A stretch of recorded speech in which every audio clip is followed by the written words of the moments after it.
it's those Utah sisters, and in this video, we are explaining the game Among Us. Okay, before we start, I'm going to give you a disclaimer. This is one of our most difficult games we have created. I created it after months of begging from my students to create a game similar to the phone game Among Us. But I will say it is difficult. It is not one you should try if you are new to gaming. This is something I don't even play with my students until like 3 months into the school year when we have gamed and gamed and gamed and they know the expectations and they know the rules. So only try this if your class is kind of advanced or a veteran at gaming.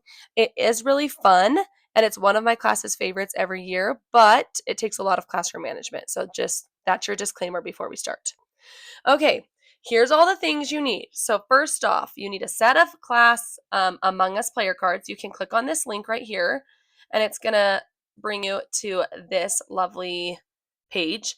Again, if you've never played our games before, you need to download all of these to edit them or change them. We do not let you edit the originals because then it would edit everybody's, all the thousands of people that have access to this website. So just click download. Once you download it, it will download you a Word version right here, and you can make edits to your own as much as you want. We don't care. So make sure you download that, okay? Then you need a tracker sheet for every student. Same thing. Download that. Edit it if you need to. A set of class lanyards, or if your school requires them to wear like lanyard IDs, they can just use those. But if not, have a set of class lanyards. Then you need these 14 location posters. Again, download those to edit them and print them. You need 14 tasks taped up around the room, and these are your own tasks. Now, there's 14 of them, so I would not make them extremely difficult. You want most students to be able to finish these in like 2 minutes each, like per task. So not at maybe one question if it's like a hard thing. If you're doing like a discussion, respond to one prompt, whatever you choose to do. And then clipboards for every student. And then again, these ghost cutouts. Download those, edit them, print them out. Okay, so before the class starts, you need to hang up the 14 location posters around the room or the hallway. If you have like a common area, we do recommend spreading these out as much as you can. So use as much space as you have possible. These are what the location posters look like. They're just the 14 names from the actual game Among Us, if you've ever played that cell phone game. So you're just going to spread those out. Underneath each location, you're going to tape up the task that you have created. So it'll be like two papers taped on top of each other. The location and directly underneath that will be a task. Okay. You're going to start the game by passing out the player cards. So again, the player cards look like this. And you're going to cut them into little pieces and you'll pass them out face down. And students will either be assigned a crewmate or an imposter. Everybody gets one card and they should look secretly without telling anybody.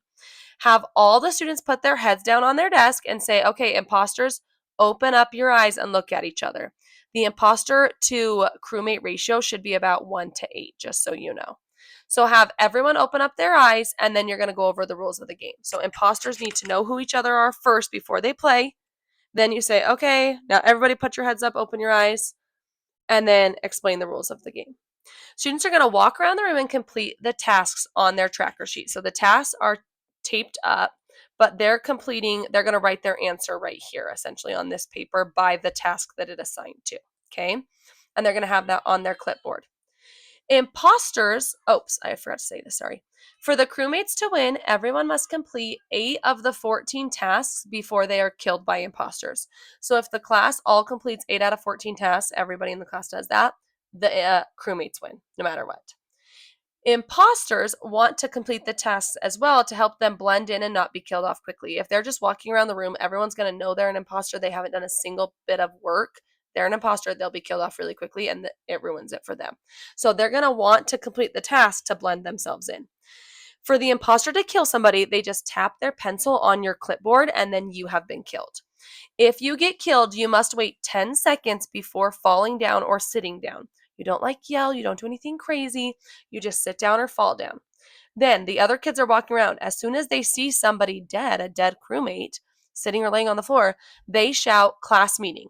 The teacher will walk over and you give a ghost tag to the dead student. So you'll have these just cut out. I literally cut them out in squares and just put a hole punch right there.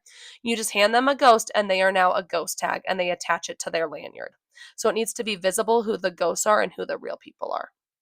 Okay. During a class meeting, everyone returns to their seats and flips over their clipboard so nobody can see their work on the clipboard. Class meetings start by students raising their hand. The first 3 students the teacher calls on can nominate someone's name to be on the voting list. No more than 3 or this gets crazy and it can't take a lot of time because it's taking away from your content. So I say 3 names we'll put on the board. Then start a timer for 2 minutes.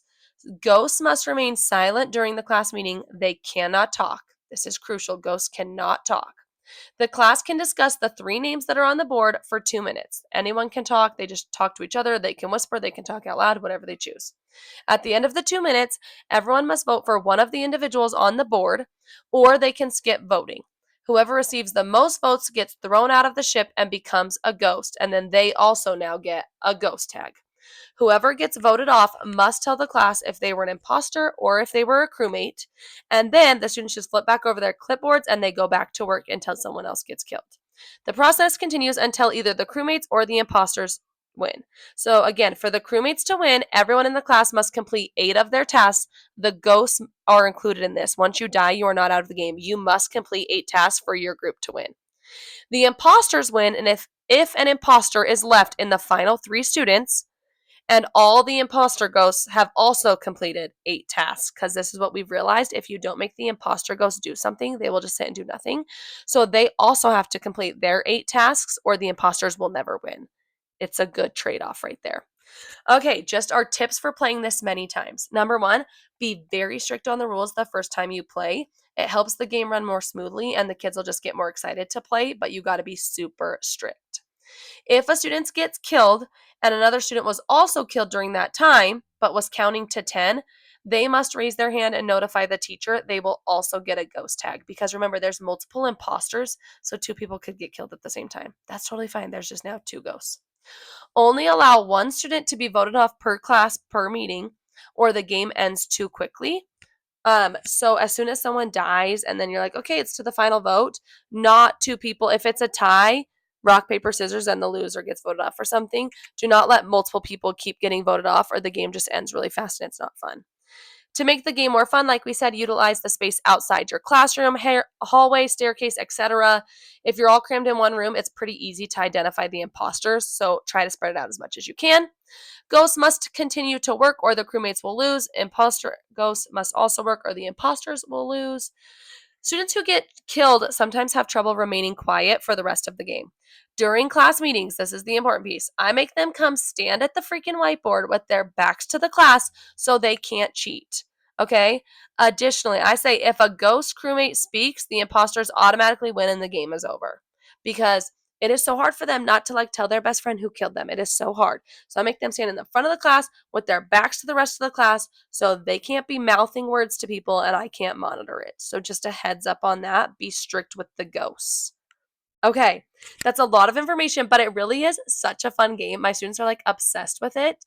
So if you have a high level class that you feel can pull it off, or your class games all the time and is used to this kind of intensity, please give it a try and then be sure to tag us at those Utah Sisters.